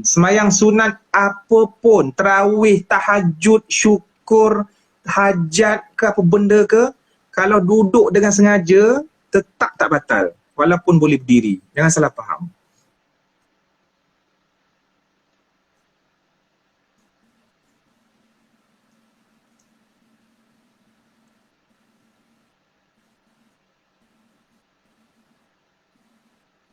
Macam dah tak ada soalan yang berbeza.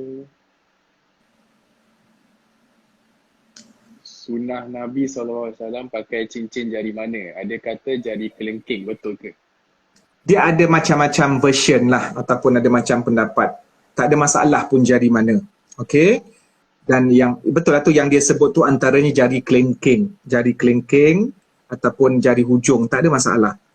Yang penting janganlah memakai cincin itu dengan adanya budaya-budaya ataupun ada tulisan ayat Quran itu, kalau boleh dielakkanlah, sebab kita meletak kadang-kadang tu kita pijak-pijak ataupun cincin itu diukir dengan simbol-simbol yang kita orang kata kita nampak sinonim sebagai simbol iblis, syaitan, walaupun kita tak pernah jumpa makhluk ni, ataupun simbol-simbol yang merujuk kepada kumpulan-kumpulan yang tidak baik daripada orang-orang barat, musuh-musuh Islam dan seumpamanya.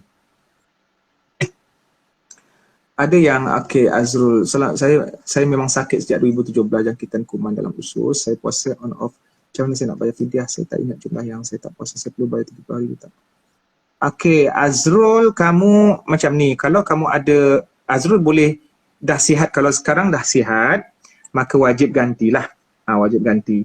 Yang fidyah tu, kalau ada kelebihan duit, ada rezeki, bayarlah. Kalau tak ada, tak wajib bayar. Sebab fidyah ni pun masih lagi ada ruang yang luas. Ulama' berbeza pendapat tentang itu. Tapi yang penting, ada duit ke tak ada duit, kalau sihat memang wajib ganti. So jangan rasa macam, rasa bersalah, rasa macam orang kata berdosa tak bayar fidyah. Kita tahu ekonomi kita sendiri dan Allah tak memaksa dengan apa yang kita tak mampu kan. Kalau ada duit lebih, bayarlah. Kalau tak ada, itulah yang kita mampu. Cik Man ni dia tanya berapa kali dah. Dia tanya, boleh ke solat tahajud tanpa tidur?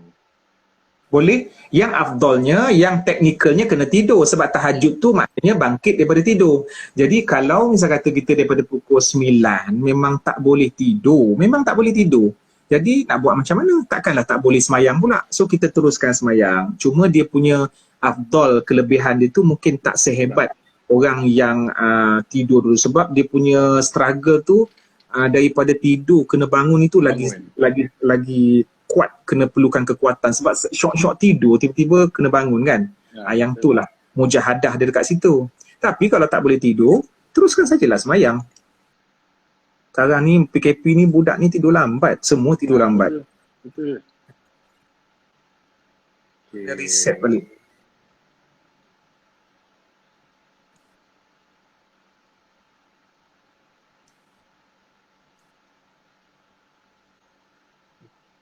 Solat wajib ni dah ada jawab. Niat solat dalam bahasa Melayu sah tak?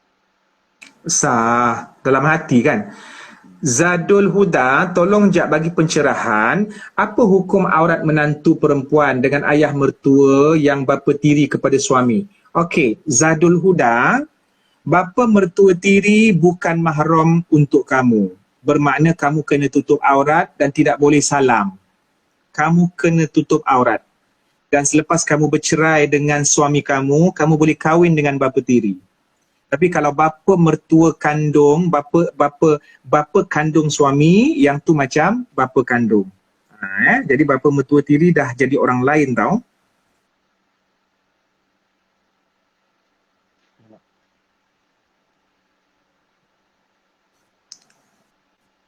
Sepuluh malam terakhir tu, itu malam Lailatul Qadar, tapi satu malam aja.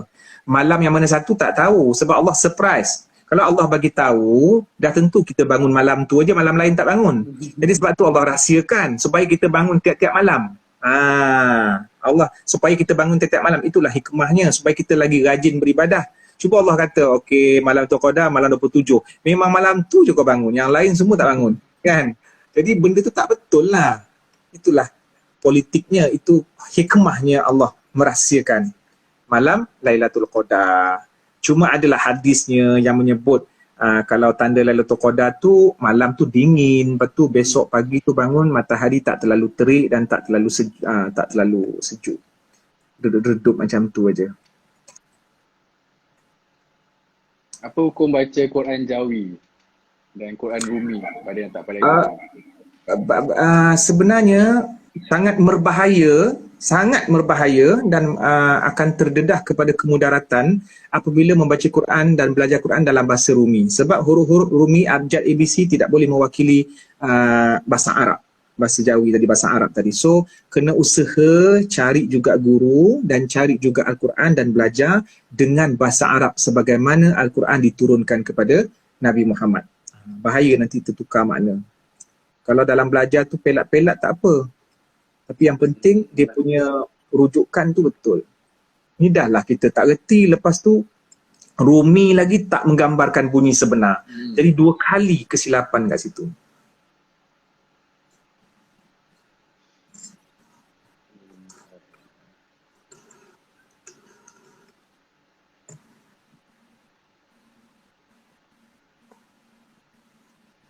Ni Cik Man nak jawab. Saya ada mengambil bayi sebagai anak angkat dari orang bukan Muslim. Jadi bagaimana status bayi saya bila dah besar baru masuk Islam ke macam mana?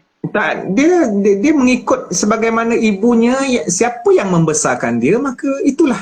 Dia mengikut yang itulah. Kan Nabi sebut kullu mauludin yuladu ala fitrah fa abawahu. Setiap daripada bayi dilahirkan dalam keadaan Islam. Maka ibu bapanya yang akan mencorakkan dia, sama ada dia Yahudi ataupun nak jadi Nasrani ataupun nak jadi Majusi. Jadi dia membesar dengan siapa? Maka merujuk kepada orang itu. Dia membesar, dia tengok mak ayah dia semayang, maka automatik dia akan selari dengan kepercayaan itu. Cuma nanti perkenalkan jugalah kepada mak ayah kandung dia. Kalau baca terjemahan Al-Quran untuk semua 30 juzuk, adakah dianggap khatam? Tak kan? Tak. Dia khatam ni dengan membaca sebagaimana Al-Quran diturunkan. Tapi pahala tu dapatlah. Cuma tidak sebaik membaca Al-Quran yang sebenarnya. Macam mana nak solat tarawih seorang? Sebab time selawat selalunya Bilal yang sebut. Kalau saya bareng adik saya, berjuta kali aku ulang kan? Berjuta kali. Kena save video ni. Kena save ni. Semayang tarawih seorang, 2 rakaat macam biasa sahaja, tak perlu selawat, tak wajib. Kalau tak hafal tak apa. Sebab selawat dia tu memang, sebab tuan dekat masjid-masjid, dekat surau ada yang pasang kain rentang tau, banner, sebab takut orang tak hafal, sebab benda tu setahun sekali kan. Tapi orang tak risaulah sebab dia makmum kan, dia makmum, so dia tengok santai. Tapi tahun ni tiba-tiba dia jadi imam tu yang jadi tulang kabut tu kan, baru dia tahu langit tinggi rendah. Boleh tak kalau bertadarus di rumah masing-masing dan baca sendiri-sendiri? Boleh, tadarus ini boleh, membaca tu boleh. Cuma kalau nak belajar maksud tafsir tu, yang tu tunggu habis PKP baru pergi masuk kelas. Ataupun sebenarnya tengok IG live yang ustaz-ustaz ni ataupun ilmuwan ni yang ada buat. Ala senang cerita, buka YouTube lah, mana-mana yang YouTube yang dah record atau video-video tafsir 30 juzuk tu, sambil-sambil tu buka. Dah banyak dah pun sebenarnya. Kalau ustaz-ustaz ni tak buat kuliah tafsir online PKP pun, dah ada video-video ataupun audio-audio yang sudah direkodkan bertahun-tahun lama. Cuma kita kena explore je. Boleh ke? Ni dah jawab.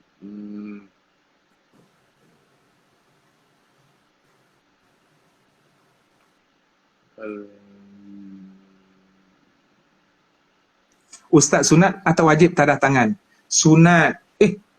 Tadah tangan bila? Berdoa tadah tangan. Ada doa yang sunat tadah tangan. Ada doa yang tak boleh tadah tangan. Doa ketika sujud, kau nak tadah macam mana? Tangan kau memang melekap dekat lantai.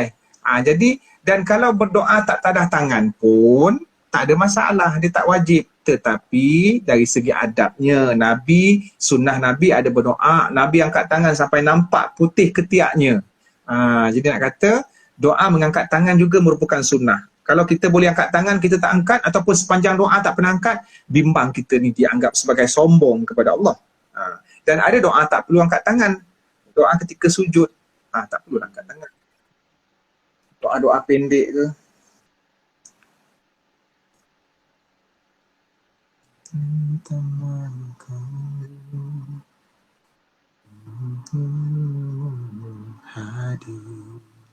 Apa pula? Ha? Sekejap ni Cik Man makan apa? Fasa kedua. Fazal kedua, Ustaz haram ke bagi perempuan haid terikut baca surah-surah?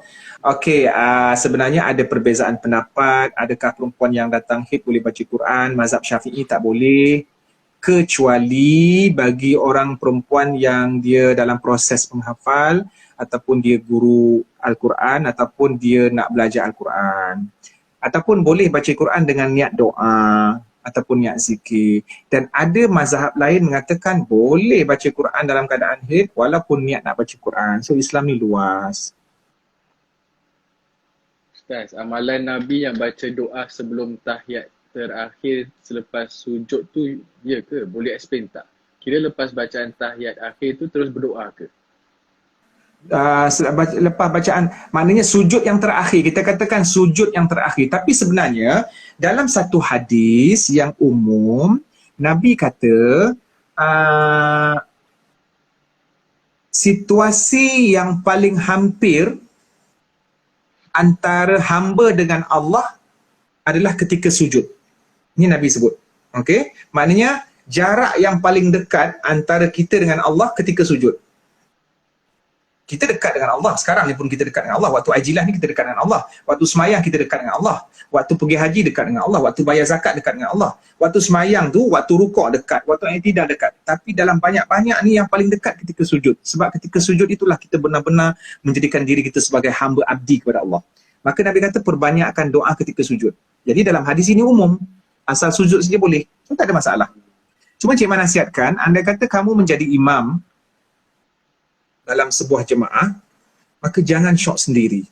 Maknanya kau tahu dah, kau punya makmum tu nenek-nenek apa semua, yang tak tahan angin, perut memula-mulat, kau pergi bantai sujud setengah jam. Tak bersumpah seranah orang tua tu, kan? Jadi kalau kita sembahyang berjemaah jadi imam, kita ni gagah perkasa, tolong jangan bawa Al-Fatihah, tolong jangan bawa surah lama, tolong raikan orang tua di belakang. Sujud jangan terlalu lama, tolong raikan jemaah di belakang. Tapi kalau sembahyang sendiri, terpulang nak sujud berapa lama pun. Wan, tolong bacakan ni. Apa maksud Jalla Jalalu? Dia baca ketika bacaan Asmaul Husna. Jalla azza wa jalla. Jalla ni adalah ketinggian, keagungan. Maknanya Jalla Jalaluh itu maknanya martabat ataupun ketinggian Allah itu memang Rabbul Jalil. Allah Abdul Jalil. Jalil itu adalah kata ketinggian, kehebatan Allah. Jalla itu, Jalil itu daripada perkataan Jalla tadilah.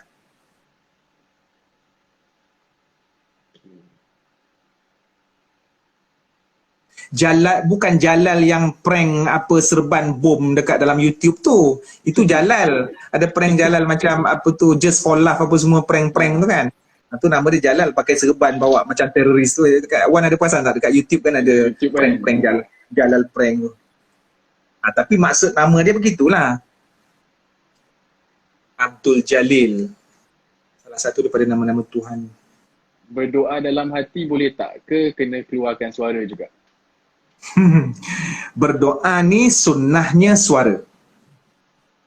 Kita katakan bagi salam. Macam mana kita katakan perbuatan bagi salam itu sah ataupun perbuatan bagi salam tu memberi kesan. Kita pergi rumah orang ni, kita pergi rumah orang. Kita pergi dekat pintu dia. Kita baca dalam hati. Tak jawab pun memang dia tak kena syarat. Assalamualaikum suara. Barulah mencapai syarat dia, waalaikumsalam. So doa ni dengan suara, itu sunnahnya. Tapi kalau doa dalam hati pun tak ada masalah, Allah Maha mendengar. Tapi kita tak macam tak bersungguh kan. Kita boleh doa secara apa, maka kita berdoalah betul-betul. Cik Man, ada seorang wanita ni cakap suruh bagi tahu Cik Man, saya nak jadi makmum Cik Man, bagi tahu sekarang. Ya Allah. Ramai peminat ramai peminat Cik Man ni. Tak adalah. Dia saja bergurau tu.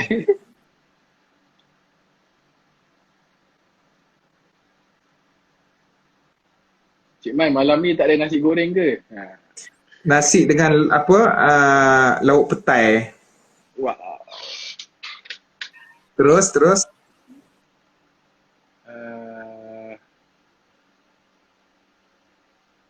Soalan lain. boleh tak terangkan cara tahiyat akhir yang betul? Sebab ada orang angkat jari telunjuk sampai akhir tahiyat, ada orang angkat jari telunjuk sampai selawat sahaja. Ada beberapa pendapat. Ada yang mengatakan bahawa angkat jari telunjuk tu ketika sebut perkataan illa. Ada yang kata gerakkan jari telunjuk tu ketika menyebut perkataan Allah. Ada yang mengatakan sepanjang sentiasa menggerakkan perkataan jari telunjuk tersebut. Dan kita kena faham angkat-angkat jari telunjuk ni sebenarnya sunat. Kalau tak angkat pun tak apa. Yang penting jangan angkat jari tengah tu aja.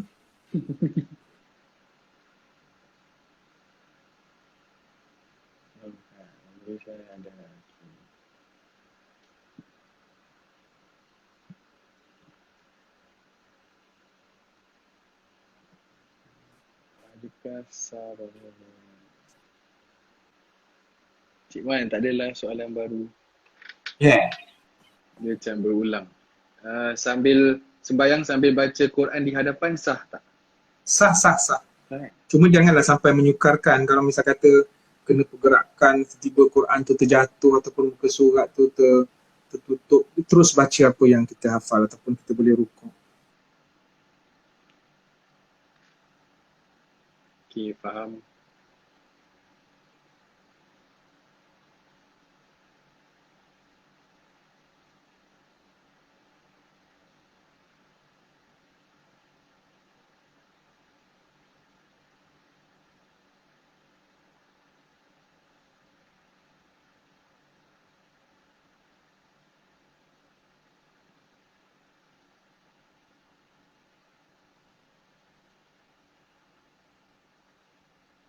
Apa amalan yang boleh dilakukan supaya pahala mengalir kepada kedua ibu bapa kita? Melaksanakan segala ilmu yang dia ajar, kemudian memanjangkan, orang kata kalau dulu dia ada wakafkan sesuatu, maka kita kena pastikan benda yang diorang wakaf itu akan kekal, dan juga kita boleh doa untuk dia, kedua-dua ibu bapa kita, doa anak yang soleh. Kalau dah habis solat tapi baru perasan rakaat 3 tak buat lagi, boleh buat sujud sahwi dan tambah rakaat ke? Kena solat semula. Macam mana Wan? Ulang balik. Dia dah habis solat baru dia perasan rakaat yang ketiga tak buat lagi, boleh buat sujud sahwi dan tambah rakaat ke atau kena solat semula? Dia tertinggal rukun ke? Dia tertinggal apa tadi? Tertinggal rakaat yang terakhir tu. Macam tak Dia maknanya dia tambah lagi satu rakaat lah, sebarang rukun yang dalam satu rakaat. Satu rakaat tu satu package. So mana kalau dia tinggal mana-mana rukun, dia kena buat satu rakaat yang lengkap. Dan kemudian sebelum salam dia sujud sahwi. Tapi sujud sahwi sunat. Kalau tak buat pun tak apa. Oh, okey.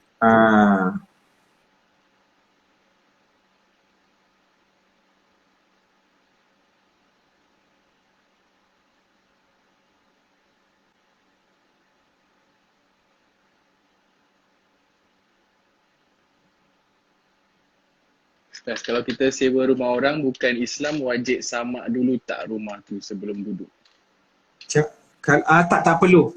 Sebab kita tidak diperintahkan untuk mencari-cari. Kalau kita, dia dulu ada belanjing, okey, bukan Islam, ada belanjing, kita tahu. Tapi bukan maksud kita masuk rumah dia tu, kita nak cari mana jilatan, tak perlu. Kita anggap benda tu bersih. Cuma kita bersihkan biasa je lah.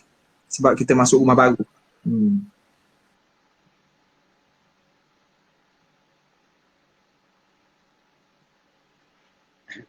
Apa hukum kalau saya baca ayat-ayat Al-Quran menggunakan app di dalam phone tapi saya memakai seluar pendek? Syarat membaca Al-Quran tidak menutup aurat. Tidak wajib menutup aurat. Kerana aurat ni dia wajib diselindungkan daripada pandangan mata lelaki yang bukan mahram. Itu maksud aurat. Tapi ketika bersendirian, basically dia telanjang pun boleh ketika bersendirian. Tapi yang ni dia nak baca Quran. So dari segi adab. Tapi kalau dia baca Quran, dia pakai baju kurung, sopan, tiba-tiba dia free hair dalam bilik kan. So dia boleh baca terus. Bukan saja gadget, bahkan di Quran terus, asal yang Quran sejati. So tidak berdosa dan tidak wajib menutup aurat. Sebab tak ada orang di situ.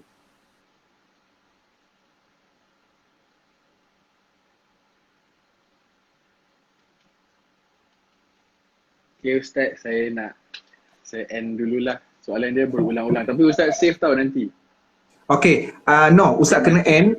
Wan Cik Man jangan kena end. Biar Ustaz end. Terima kasih Iswan. Terima kasih, Terima Cik kasih Man. kepada netizen. Terima kasih kalau ada kekurangan daripada Cik Man sepanjang ni. InsyaAllah nanti apa-apa hal kita DM lawan ni. Kalau ada apa-apa follow up, InsyaAllah. begitu juga netizen. InsyaAllah jumpa lagi. Assalamualaikum warahmatullahi wabarakatuh. Selamat berpuasa.